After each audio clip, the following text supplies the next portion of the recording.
Assalamualaikum warahmatullahi wabarakatuh. Pada kesempatan kali ini saya akan bahas biografi lengkap Kiai Haji Khotib Abdul Karim, pendiri Pondok Pesantren Salafiyah Surakarta Kelompangan Ajung Jember.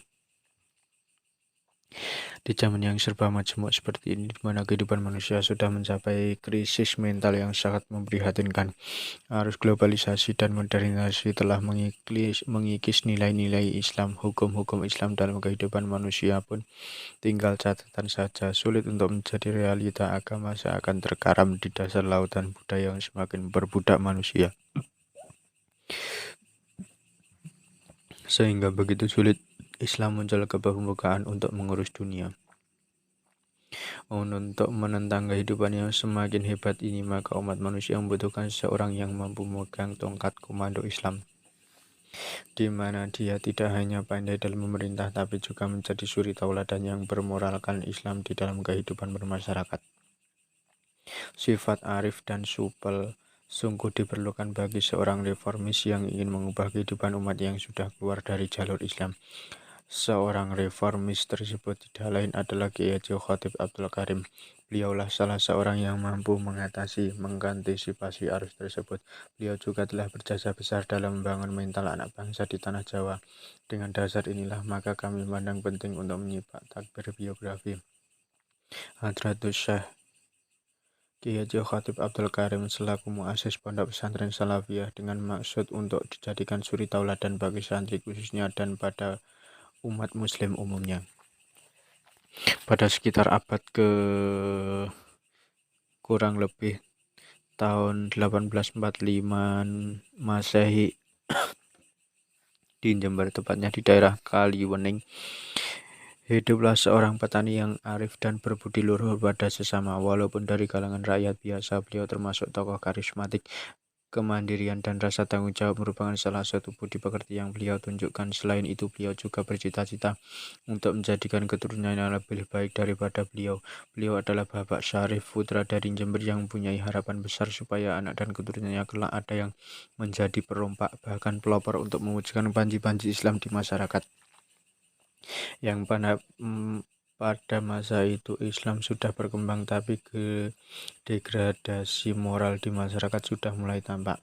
Sebagai realisasi dari keinginan tersebut, maka Bapak Syarif mencari pendamping hidup. Selain sebagai tambahan hati dari jalinan kedua ihsan itu, diharapkan muncul buah hati yang akan merealisasikan cita-cita beliau. Harapan untuk memenuhi cita-citanya terpenuhi sudah. Ratinem, seorang gadis desa, menjadi pilihan beliau untuk menjadikan istri. Hingga akhirnya dari Ibu Ratinem inilah beliau dikaruniai 9 anak. Masing-masing adalah Supiah, Sarmi, Rofi'i, Syafi'i, Rakimo, Karsan, Sirot, Zarkasi, Khotib, Mursiah, Musinah, dan Musiran sebagai putra bungsu dari Bapak Syarif. Lengkap sudah kebahagiaan keduanya. Walaupun dalam keadaan ekonomi yang sulit, pasangan tersebut tetap memberikan yang terbaik untuk anak-anak mereka. Pada akhirnya putra keenamlah yang mampu muncul ke permukaan untuk mengangkat nama keluarga, bahkan nama daerahnya. Karena berkat beliau, pranata kehidupan di Jember mulai ada perubahan, bahkan mencapai daerah lain, dan beliau dikenal sebagai muassis Ma'had Salafiyah Surakarta.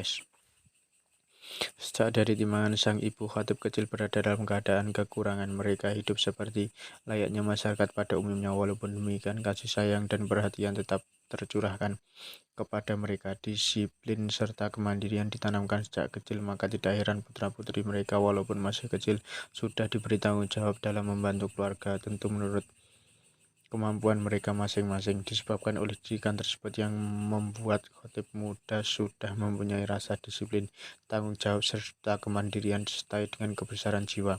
Khotib muda sangat bersemangat dalam menimba ilmu Islam sebagai amanat orang tuanya. Dengan rasa ikhlas beliau memikul beban di bawah panji-panji kebesaran Islam.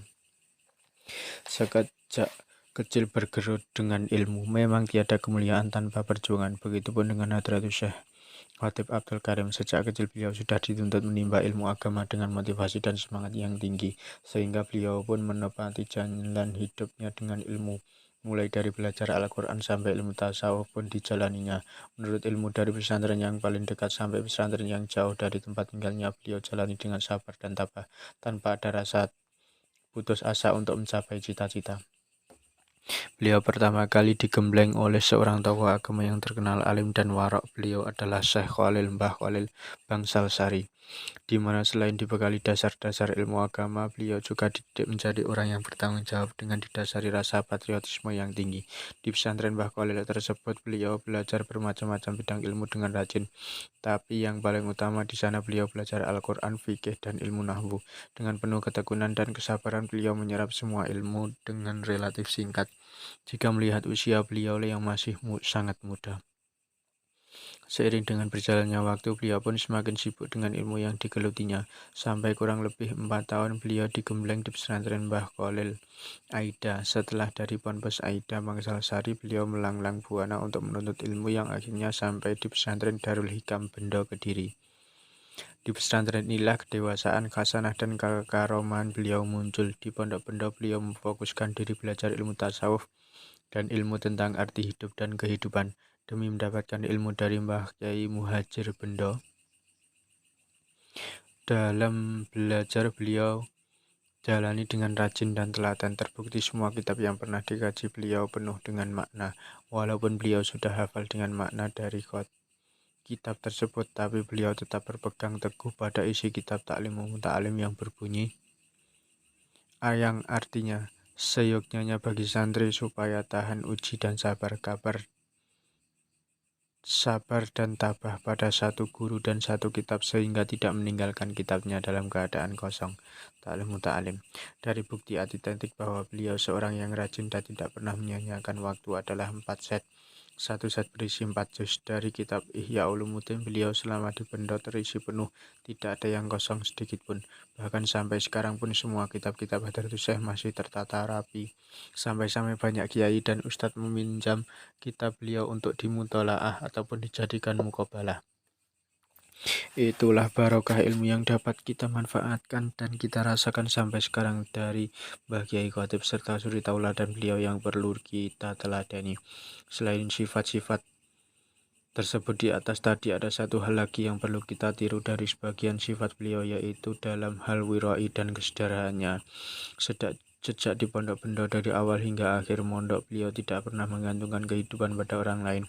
Walaupun beliau dikirim dari rumah, tapi beliau tidak pernah menggantung pada itu semua.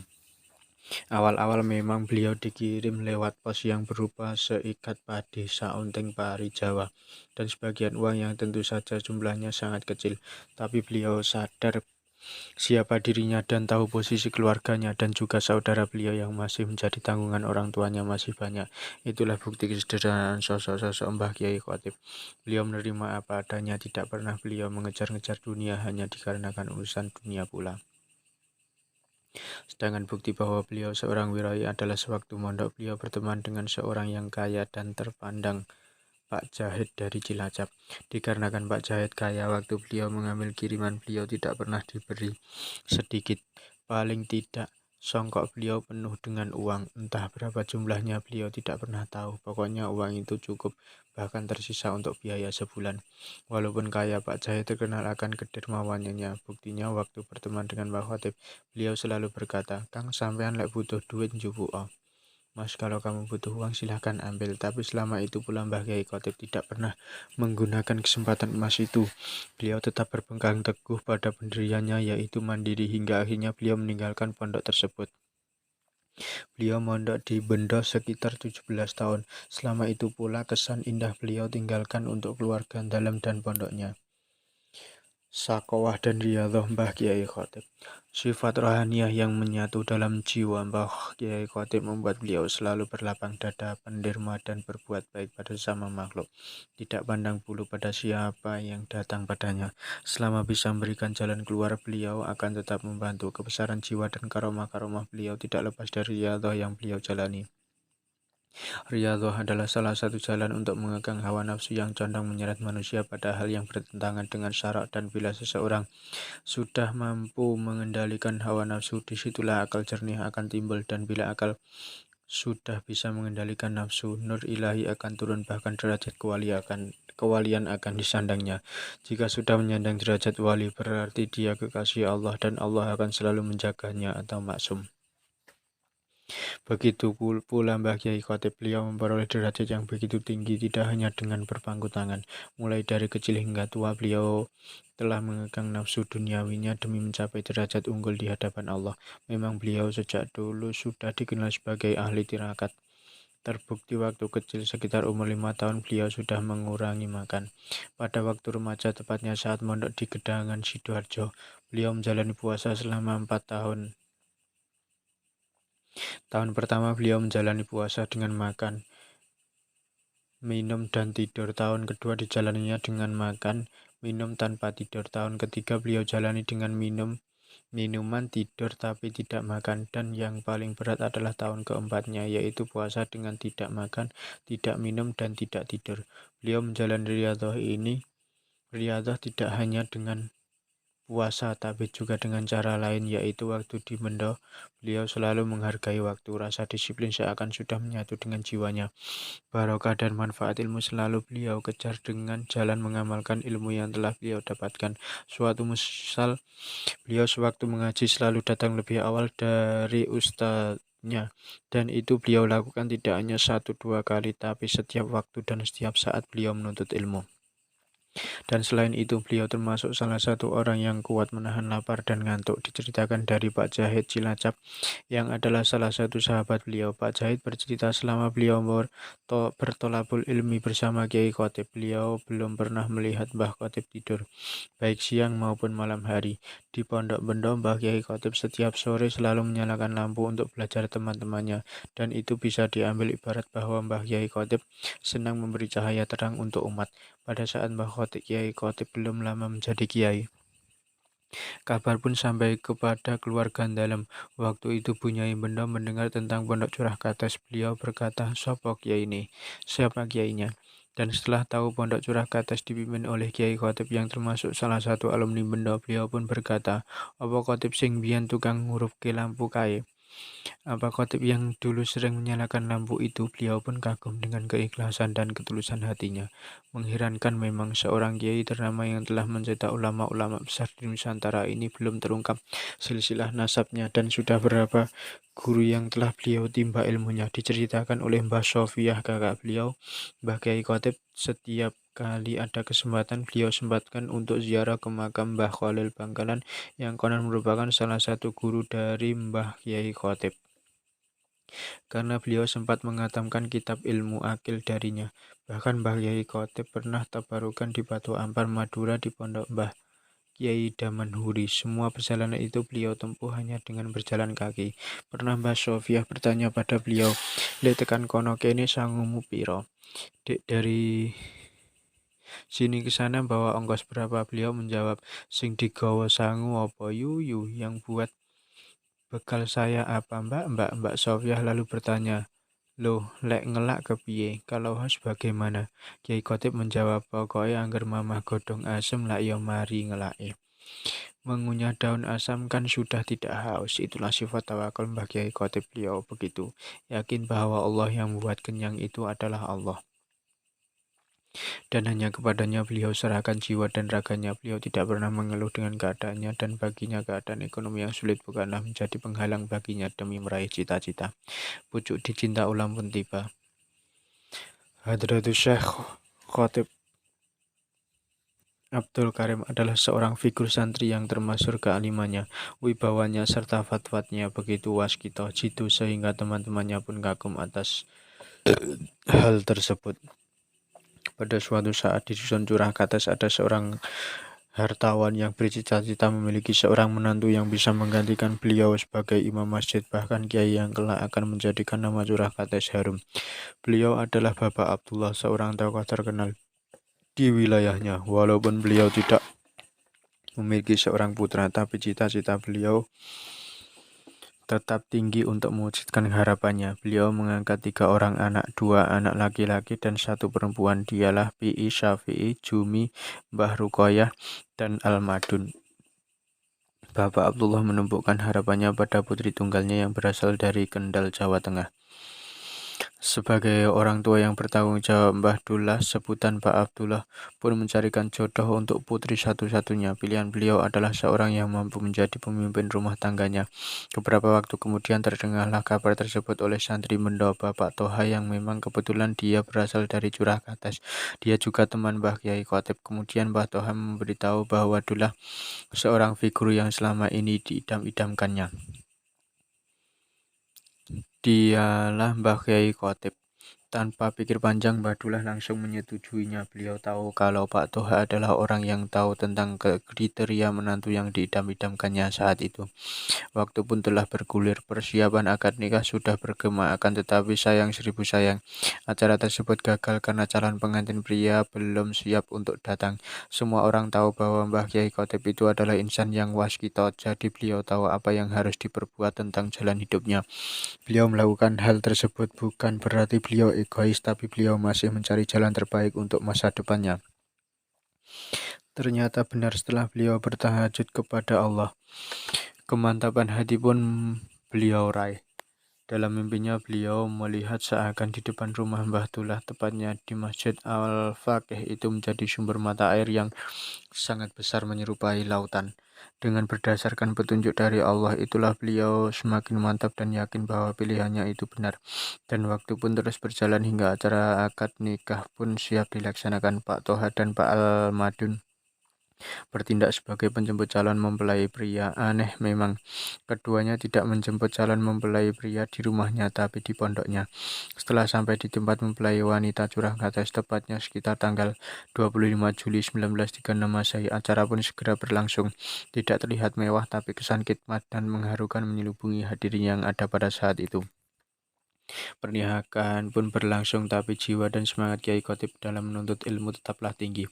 Maklum di waktu akad nikah, status beliau masih sebagai santri dan beliau masih ingin meneruskan apa yang dicita-citakannya. Setelah akad nikah berlangsung, Kiai Khotib tidak langsung berbulan madu, tapi beliau meneruskan tolabul ilminya di Bendo, karena beliau masih memiliki cita-cita menghatamkan kitab Ihya-nya, yang mana sewaktu beliau menikah sudah memasuki juz 3. Jadi setelah menikah beliau masih melanjutkan mondoknya selama 2 tahun. Setelah itu beliau langsung pulang untuk membina rumah tangga. Setelah menikah dan pulang ke Curahkatas, Kiai Khotib berniat untuk hidup mandiri dan meneruskan misi Rasulullah SAW sebagai orang yang berjiwa besar, arif, dan mempunyai tanggung jawab yang tinggi. Beliau tidak mau mengambil keputusan sendiri. Beliau meminta restu dari beberapa orang sesepuh, tak terkecuali mertua beliau sendiri. Tidak lupa beliau meminta petunjuk kepada Allah dengan bermunajat dan beristiqoroh kepadanya. Dan dalam istiqorohnya beliau mendapatkan petunjuk bahwa di tempat ini, tepatnya di Masjid Al-Faqih, terdapat sebuah telaga, dan di telaga ini beliau melihat banyak manusia yang sedang mengambil air minum. Dengan petunjuk tersebut, tekad beliau semakin mantap untuk menegakkan nilai-nilai Islam dengan cara menyebarkan ilmu yang telah beliau pelajari selama ini. Dengan rasa ikhlas beliau bertekad untuk mengentaskan jiwa manusia yang miskin akan ilmu agama. Walaupun badai terus menerpa, aral selalu menghadang, dengan sabar dan tabah beliau tetap menghadapinya dengan rasa tawakal padanya. Berkat kealiman dan kesabaran beliau, mulailah tampak buah dari perjuangannya. Satu demi satu santri pun datang untuk menimba ilmu, hingga pada sekitar tahun 1937 Masehi beliau bersama santri-santrinya mulai mendirikan angkring gubuk yang terbuat dari bambu di depan Masjid Al-Faqih yang sekarang sudah menjadi gedung madrasah. Itulah cikal bakal pondok pesantren Curahkatas. Dengan kehidupan yang sangat sederhana, beliau terus berjuang memimpin dan menggembleng santri-santrinya. Karena sikap alim, wiraid, dan kesederhanaannya, beliau semakin tersohor sehingga santrinya pun semakin bertambah hingga mencapai ribuan. Bahkan karena kesederhanaannya, para santri baru sering salah mengenali beliau. Dikiranya beliau adalah orang biasa, bukan seorang ulama besar. Seiring bertambahnya jumlah santri, maka beliau bersama para santri pun mulai membangun asrama santri untuk belajar. Dengan bertambahnya santri, beliau merasa perlu untuk meminta santrinya terdahulu untuk membantu mengajar, di antaranya Mbah Jazuli Kediri, Mbah Munaji Nganjuk, Mbah Abu Mansur, dan Mbah Mahfud, keduanya dari Jember, serta masih banyak lagi yang tidak bisa kami sebutkan di sini. Berkat perjuangan mereka lah Pondok Curahkatas bisa nampak ke permukaan dan mengorbitkan nama-nama besar di Nusantara. Hadratus Syekh tersohor ini Tidak hanya karena alim dan wirai saja, tapi juga karena keampuhan dan karomahnya. Contohnya, beliau pernah melakukan keanehan yang tidak mungkin bisa dilakukan oleh manusia biasa. Di antaranya, kira-kira sekitar tahun 50-an, Pondok Surakarta akan diserang oleh gerombolan PKI. Namun beliau sudah mengetahuinya dan entah apa yang beliau lakukan sehingga gerombolan tersebut kesasar ke tengah sawah di daerah Jenggawah. Tidak hanya itu saja, pada waktu beliau menyirami tanaman tembakaunya di sawah karena belum memiliki alat penyiram gembar Jawa, akhirnya beliau meminjam ke tetangganya. Tapi belum sempat beliau menggunakan alat tersebut, alat itu sudah diambil kembali oleh pemiliknya. Dengan terpaksa beliau mengambil air dari sungai menggunakan keranjang rumput dari bambu. Maka orang-orang pun terbengong melihat tingkah beliau yang aneh tersebut. Air satu keranjang tersebut bisa untuk menyirami beberapa petak sawah bahkan lebih, dan banyak lagi keanehan-keanehan yang beliau lakukan. Setelah kurang lebih 22 tahun, pondok pesantren yang didirikan Hadratus Syekh Khatib Abdul Karim berkembang pesat sekali. Nama pondok tersebut belum memiliki nama atau simbol khusus bagaimana pondok pesantren lainnya.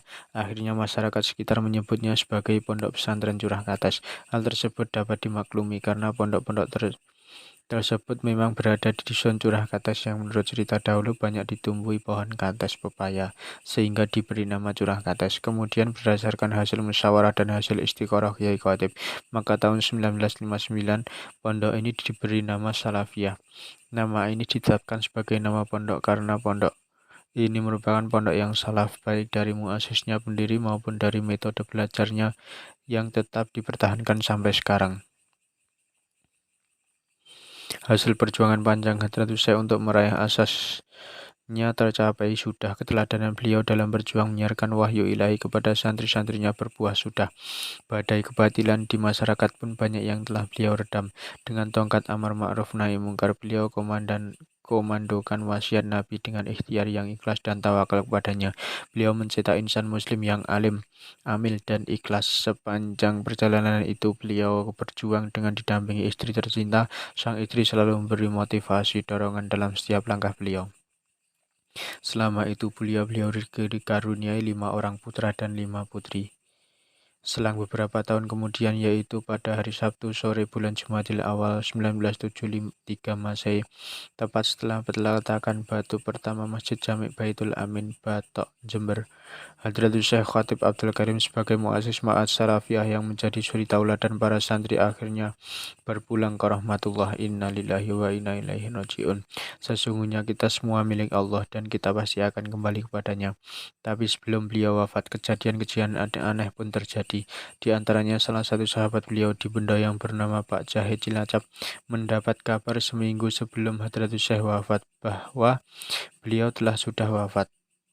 Kemudian Pak Jahid berangkat ke Curah Katas untuk bertakziah. Setelah sampai di Curah Katas, ternyata Hadratus Syekh masih belum wafat. Dia bahkan ikut merawat beliau yang sedang sakit, dan tidak hanya Pak Jahid saja yang mendapat kabar seperti demikian. Mereka lalu berbondong-bondong datang untuk bertakziah. Ternyata beliau masih belum wafat. Setelah Hadratus Syekh wafat, masyarakat pun merasa sangat kehilangan. Mereka sadar bahwa hanya ulama lah yang menjadi pewaris Rasulullah dalam menegakkan yang hak dan memberantas kebatilan. Hadratus Syekh telah tiada, namun nama dan jasanya akan tetap dikenang sepanjang masa. Kurang lebih 43 tahun lamanya Hadratus Syekh Abdul Karim mengabdikan dirinya untuk menyebarkan agama Islam di Curah Katas. Perjalanan panjang yang beliau tempuh penuh dengan tantangan dan rintangan, namun beliau tidak pernah putus asa. Dengan sabar dan tabah beliau memberantas kebatilan dan menegakkan yang khas, semua demi izul Islam wal muslimin, amar ma'ruf nahi mungkar. Oleh karena itu kita semua generasi penerus harus bersyukur kepada Allah dan harus bisa mempertahankan hasil jerih payah beliau. Wallahu alam bisawab. Semoga bermanfaat. Assalamualaikum warahmatullahi wabarakatuh.